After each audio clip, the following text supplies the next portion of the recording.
Good morning, everyone. I'm Nick Reagan. This is 5 on 5 plus 5 minutes of local headlines and weather brought to you right here from our first alert desk. And we actually start this morning with some information just into our newsroom. The Charleston County Coroner's Office, they have identified 43-year-old Clyde Benton Jr. as a man killed in a car crash in Ravenel.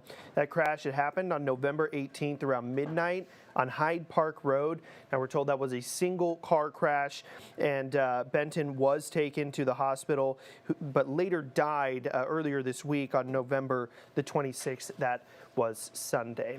Well, let's move along now. A Lowcountry judge who has come under fire for his lenient sentences and bond decisions will not be headed back to the bench. The Judicial Merit Commission voted this week to not move forward with a second term for Judge Bentley Price in a split 50-50 decision. Now, Price was previously deemed unqualified by the State Bar Association. There have been multiple stories of victims' families being upset by Price's rulings and conduct in the courtroom.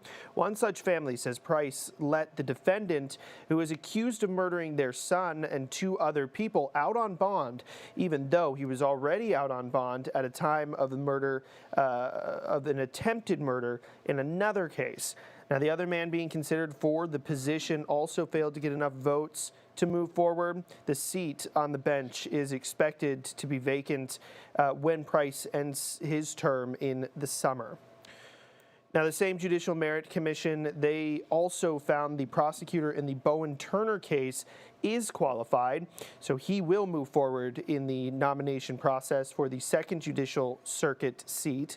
Second Circuit Deputy Solicitor David Miller was involved in orchestrating Turner's sweetheart deal. Turner was charged with raping two girls when he was a teenager, and as part of that deal, Turner pleaded guilty to lesser charges and was given probation. Now, Miller faces two other candidates for that seat. The nominations will be voted on by lawmakers in February.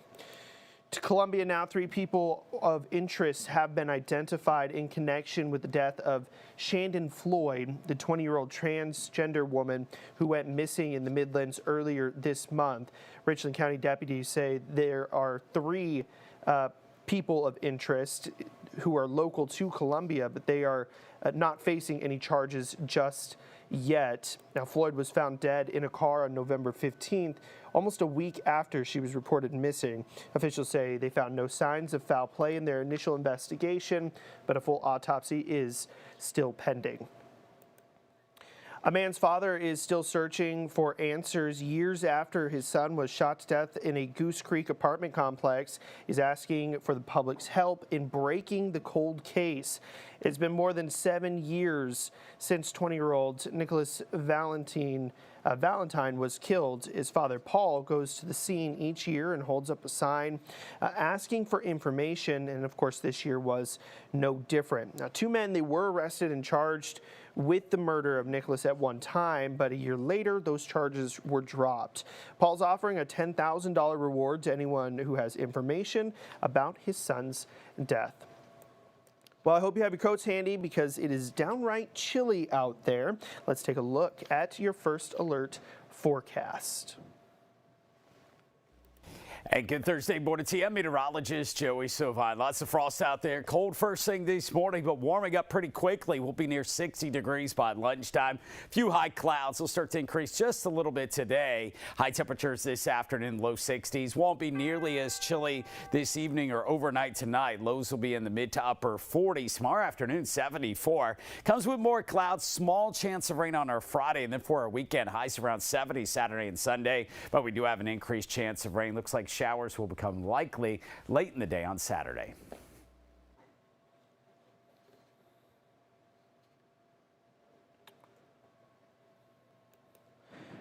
All right, thanks, Joey. Well, South Carolina Representative Republican Ralph Norman says that he will not be voting to expel New York Representative George Santos, saying, let the people of New York decide on Santos's fate.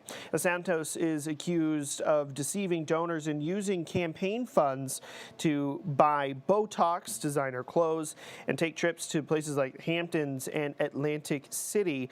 The expulsion vote is expected to happen sometime tomorrow. This week, Democratic presidential hopeful Marianne Williamson is bringing her campaign back to the Lowcountry. She'll start her campaign swing in Mount Pleasant at 12:30 at a luncheon event at Matt O'Neill Real Estate, followed by a meet and greet at Buxton Books in Charleston at 6 p.m.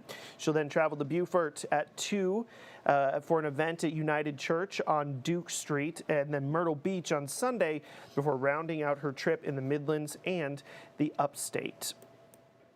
A $50,000 renovation project of Hugie Park in Somerville is now finished. On your screen, you can see some of the new additions and upgrades made to the park, including new equipment and fencing. A rain garden and legacy brick platform have also been added. This year's Leadership Dorchester class helped raise the money to transform the park into a space everyone in the community can enjoy. The park is on Richardson Avenue in Somerville. It is officially open to the public. I would like to congratulate the young man that's standing right here behind me. Mr. Zacchaeus Kennard. Are you kidding me? We are not kidding you, sir. Oh my gosh. I have a lot of scrambled thoughts. It was very unexpected. Well, that was the moment college student Zacchaeus Kennard found out that he had just been gifted a free car. Middleton's Village to Village Foundation gave away their 100th car yesterday, and Live 5 was able to share the special surprise on our 3 o'clock newscast. Kennard says he's grateful and can now use the money he's been saving for a car on other needs. And one more mention before we go here. Former Secretary of State Henry Kissinger has died at the age of 100. Well, that is a look at the top headlines here around the Lowcountry. This has been 5 on 5 Plus. I'm Nick Reagan. Thank you so much for joining me.